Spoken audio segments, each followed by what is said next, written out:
for us, it's not going to be easy. From day one, I said it's not going to be an easy fight. They're trying to remove all those who have lived off this confusion for years. They're not going to go away laughing. They're going to fight back. It will take time. Whatever happens, we must stay the course. Because we want to build a new Nigeria. We want a Nigeria where Nigerians will be proud to say they're Nigerian. I'm a Nigerian. Committed Nigerian. I don't have any dual nationality. So this is my own country. And I've said it that even if there's war outside this country, if I'm outside, I'll come back. Because it's my country. So I'm committed to it, and I want them to be committed for it. It is those people that are fighting us. Easy, but I'm gonna get back my mandate set by P2B. Guys, of course, it's not gonna be easy. So we're gonna stay calm because we're gonna get it back. It's gonna end with what? It's gonna end with praise. Guys, give the video thumbs up, guys, and let me know what you think in the comment section. Drop your comment, subscribe. If you are new, I embrace you. One love, guys. Stay tuned and watch the video. I'm gonna summarize. Has in fact committed the crime of perjury, which is lying under oath. Now, on his INEC EC9 declaration, which is essentially sworn debit stating one's intention to run for president, there are several questions that are asked on the affidavit. One of them is, have you ever obtained citizenship of another country? And on the INEC EC9 form, he ticked no. Now, this document proves that he has in fact obtained citizenship of at least one other country that we know of, which happens to be Guinea. Now, one can have several theories as to why, in the first place, what he was doing with the Guinean diplomatic passports in the first place, but that's not the issue. The issue is simply that he did not declare this on his EC9 declaration. He told a lie on his sworn declaration, which is the crime, which constitutes the crime of perjury. On the same EC9 form, there are at least on at least 3 other instances on the form. There are other things which can arguably be constituted as perjury, but this is by far the most obvious one, which is why I think it has elicited the kind of reaction that it has. If there's something close to a, well, I won't call it a regret, but the ongoing presidential election petitions, which have been launched by the 2 main opposition candidates, Abubakar Atiku and Peter Obi, for whatever reason, haven't made direct mention of this issue. One would hope that maybe they might be able to add this issue, but because the point is, if one is going to become president of Nigeria, then the process by which one becomes president of the country must be valid. Now, if the INEC EC9 declaration, with which one declared one's intention to run for president, has fraudulent information on it, has false information on it on this sworn statement, then what that simply means is that the person who has filled in that false information under oath is not just unqualified to run for president. Under Nigerian law, perjury is a very serious offense that attracts 14 years in prison. So these are issues that the Nigerian court system must answer. Be a reaction or a direct reaction from the APC. Judging from what the reaction was, in fact, which was to report my Twitter account, it seems to me that what the APC is going to do is just stick their fingers in their ears and hope that people stop talking about it and hope that it goes away. Bear in mind that this isn't the first time that I specifically have raised the issue of perjury. I published a story about it in November, which wasn't focused on this particular instance of perjury, but as I said, there were several other instances of perjury on the INEC EC9 declaration. I put forward evidence in that article, for example, that the Chicago State University certificate, which is submitted with its INEC EC9 declaration, was in fact a forgery. And on the INEC EC9 declaration, one of the questions asked is, have you submitted a forged certificate to INEC? It takes no. I presented very compelling evidence that what he submitted to INEC was blatantly a forgery. So after I put the story out in November, there was a very, very, very loud and pointed silence from the camp of the APC because there was simply no defense. I don't expect this time to be any different. I don't expect them to come out and actually attempt to address this directly because, again, there is simply no defense. It is very cut and dried. what has happened here.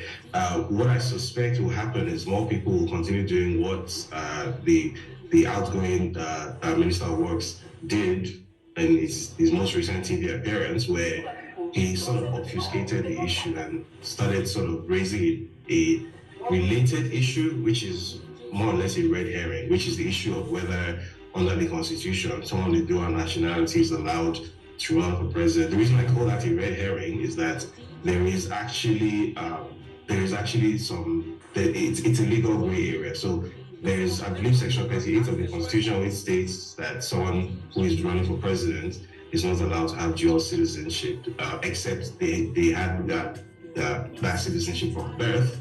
That if you obtained citizenship, then you're not allowed to run for president of Nigeria. However, there is case law precedent which states something different, which states that as long as you have Nigerian citizenship, the fact of having dual citizenship does not supersede your right as someone with Nigerian citizenship to run for president. So, which is why I said it's a bit of a red herring, right? Because you can argue back and forth all day, but the real issue for me is the fact that there has been a very, very clear and obvious instance of perjury, something which is clear and obvious even to a legal layperson, that this person has lied under oath. This is what I used to tell people. You know what you know is now, but you don't know the end. You might be doing things you think that no one is watching. You don't know that God is watching you. God is different from man. He's very patient. He will allow you. Why is he allowing you? To see if maybe you will change. I used to tell people that all power belongs to God. Whatever we are doing in life, we have to be very careful. Watch your back. Guys, just imagine. I'm short of words. I don't know what to say about this. Guys, you can see the proof and everything about fraud and whatever. Come to think of it, if at the end of the day, he later now, okay, let's say he's a president of Nigeria, how is he going to handle any things that like this, things that has to do with fraud? Or, I don't know, guys. I don't know what to say, guys. Let me know your comment in the comment section. Stay tuned. And don't forget to like, comment, and give the video thumbs up. Comment, guys. One love, and let's keep say, well, this is familiar story. If you will go into politics, be prepared to hear the story of how your father impregnated your mother. Is this what we're dealing with here? Are you also skeptical that this is of no effect?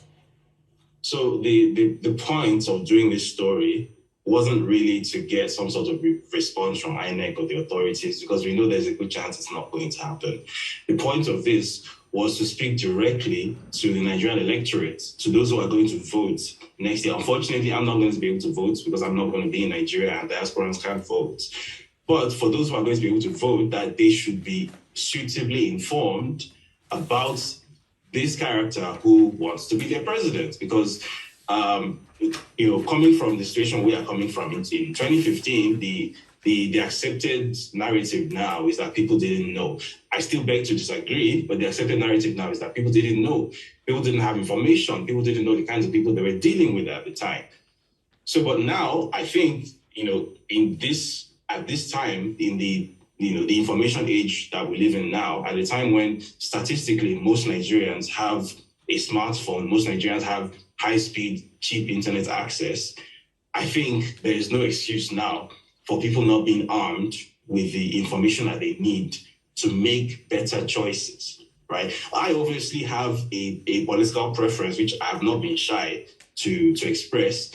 But the point of this isn't even to campaign for a particular candidate, but it's to say that, look, whatever choice you are going to make is okay. But this one thing, there has to be a red line somewhere.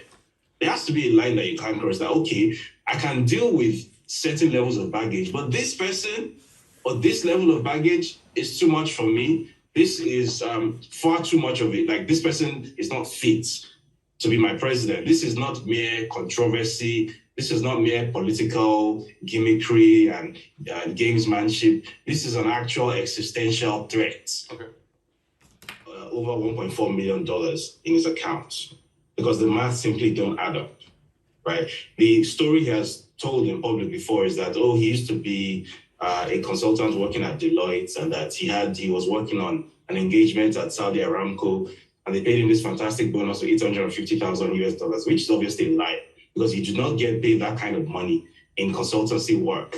Anyone who has worked in consultancy work would know that. I have worked in consultancy work. You don't make that kind of money, even if you are a partner, even an equity partner doesn't make that kind of money.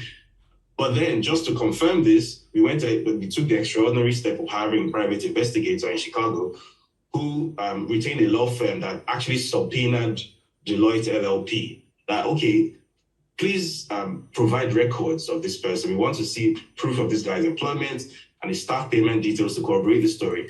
And as you saw yesterday, I put out the response that we got. Deloitte basically said, we do not know this guy. That has never worked for us before.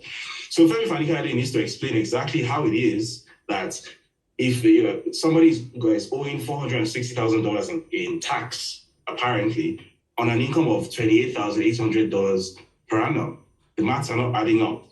Secondly, it's also stated very clearly in the documents what the seizure was for. It stated clearly that this is with relation to seizure of the proceeds of narcotics trafficking. It's written in black and white. So I don't really... You to redeem. It's not everything you will come to social media and start saying it. There are things that God will show you for you to pray. You have to ask God for wisdom. Ask God to direct you. He said, I directed the step of the righteous and my eyes is upon them. There are things that you will say that you're not supposed to say. Of course, if God show you something, you pray. It's either for you to cancel it or it's either for you to pray for it to manifest. Guys, this is not the time for all this prophecy. The children of God suffer violence. In violence, they take it by force. It's the time for us to take it by fire, by force.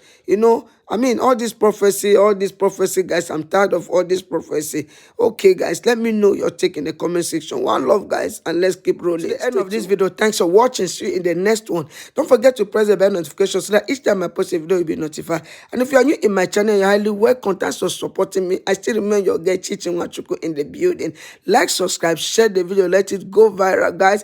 I need your comments. Subscribe and give the video thumbs up, thumbs up. I embrace you, my new subscriber. Mwah! One love. Keep supporting your guests. Subscribe, like, and comment. Bye-bye for now. I love you all. One love. In every circumstances.